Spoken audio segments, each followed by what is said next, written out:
অসুস্থ মন মানে না ছবির পরিচালক সুজিত গুহ। খবর পেয়ে পাশে দাঁড়ালেন দেব। সমাজ মাধ্যমে পরিচালকের অসুস্থতার খবর পেয়ে তার পরিবারের সঙ্গে যোগাযোগ করেন দেব। আর্থিক সাহায্য তুলে দেন পরিচালকের পরিবারের হাতে। হ্যালো বন্ধুরা, তোমাদের স্বাগত নতুন ইউটিউব চ্যানেলে। অসুস্থ প্রবীণ পরিচালক সুজিত গুহ ইসকেমিক ব্রেন স্ট্রোকের ফলে গুরুতর অসুস্থ হয়ে পড়েছিলেন পরিচালক।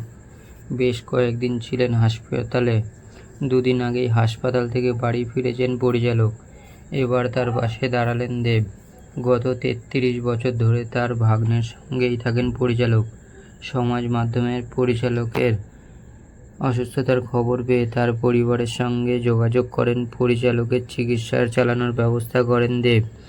তার পরিবারের সঙ্গে আনন্দবাজার.com-এর তরফে যোগাযোগ করা হলে সুজিত গুহর ভাগ্নে অত্রিজিৎ মৌলিক বলেন, অভিনেতা দেবের তরফে যোগাযোগ করা হয়েছিল তার সঙ্গে।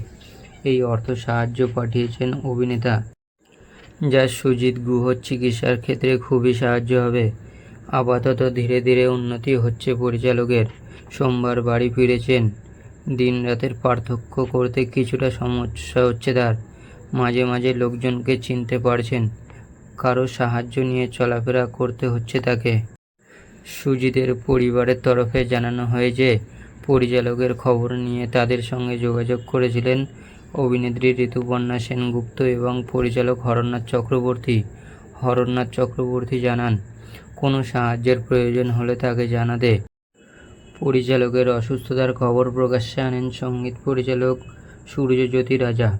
তিনি বলেন, চিকিৎসক জানিয়েছেন ইসকেমিক স্ট্রোকে আক্রান্ত সুজিতবাবু। মস্তিষ্কে রক্ত জমাট বেঁধে গিয়েছিল। সঠিক চিকিৎসায় আগের তুলনায় ভালো আছেন তিনি। বয়সজনিত কারণে অল্প অ্যালঝাইমার্স ছিল পরিচালকের। তার কিছু স্মৃতি নষ্ট হয়ে গিয়েছে।